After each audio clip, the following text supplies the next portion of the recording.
Welcome back, fellow shop rats. It's our first Talk About It Tuesday in the new year. Today we're going to talk about thinking outside the box.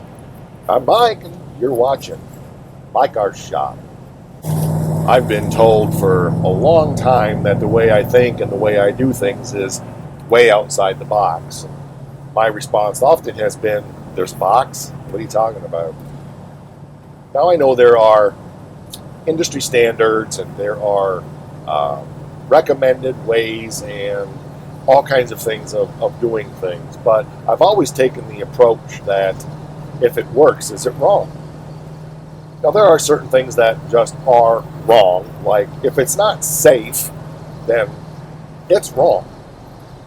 But there's a lot of margin, I think, in the way we can do things, in the ways that we can think, in the ways we can approach things, that maybe we don't give ourselves enough credit to allow ourselves to think outside of the dictated norms. Remember, Norm's not just the guy on Cheers. I suppose to some degree it goes with being an artist that I just look at things very differently, and even though I have a background in the sciences and in engineering, I've always tended to approach things from a fresh or at least a different perspective. Just recently on the channel, we did a dent removal on a fender on my 70 Dodge Challenger that we love to call Stitches. And I share a lot of my thought processes and how I go about removing dents. Some of that comes from training when I worked in body shops. Some of that comes from learning things online. A lot of it, in fact, most of it, just comes from experience.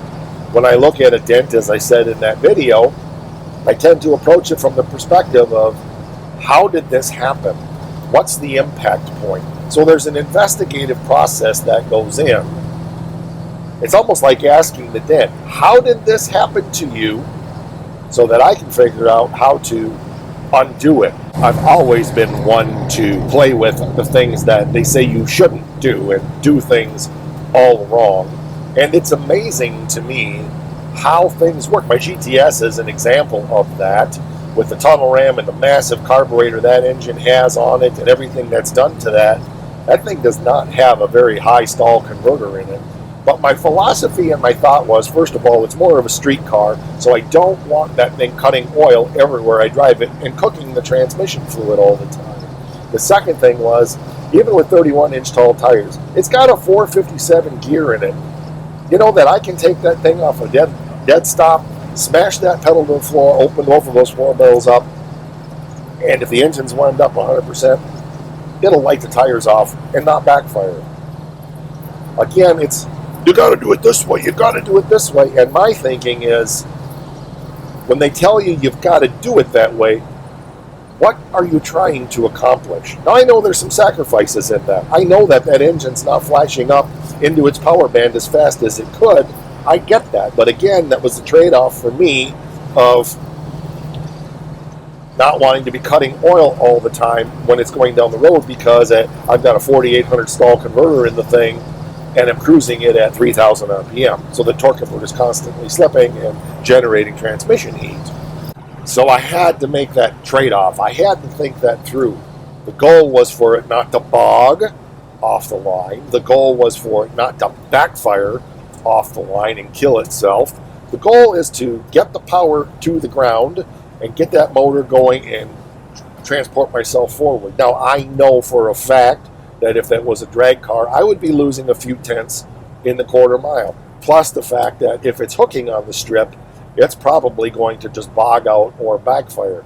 But on the street, none of that is the problem. And that is the context of that car. It's a street car. That's what I built. Do I know how to build race cars? Yes.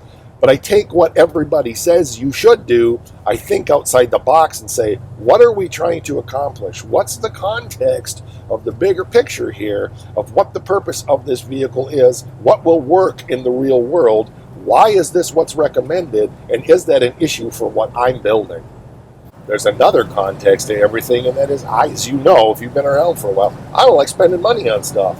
If I can engineer something in a way to make it function the way I want it to function without spending a boatload of money, That to me is a winner chicken dinner.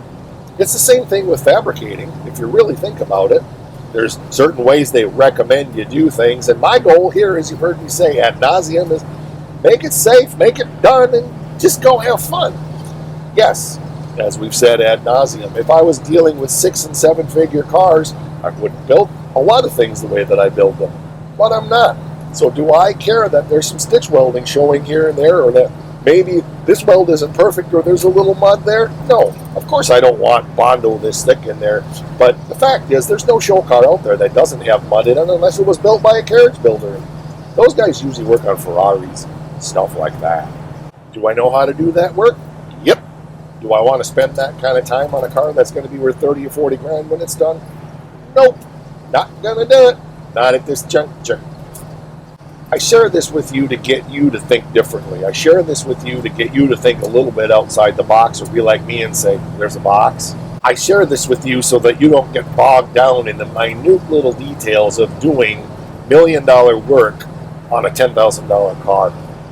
Yes, if that means something to you, if doing things to that level of perfection is important to you and that's what you enjoy, go for it. But I think most people generally get bogged down and discouraged when they're trying to do way too high quality work for the context of the vehicle that they're working on. Now, I am not saying that as an excuse for crappy workmanship.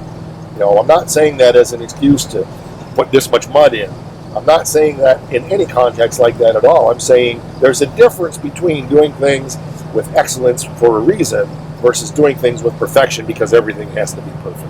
Think outside the box. So my encouragement to you for 2025 is reevaluate the things that you're doing and see where you may be able to cut some corners, shave some time off, and get that project done just a little bit faster because you're starting to think a little differently and you're starting to think outside the box. All right, that's going to do it for this one. Drop your thoughts and your comments down there.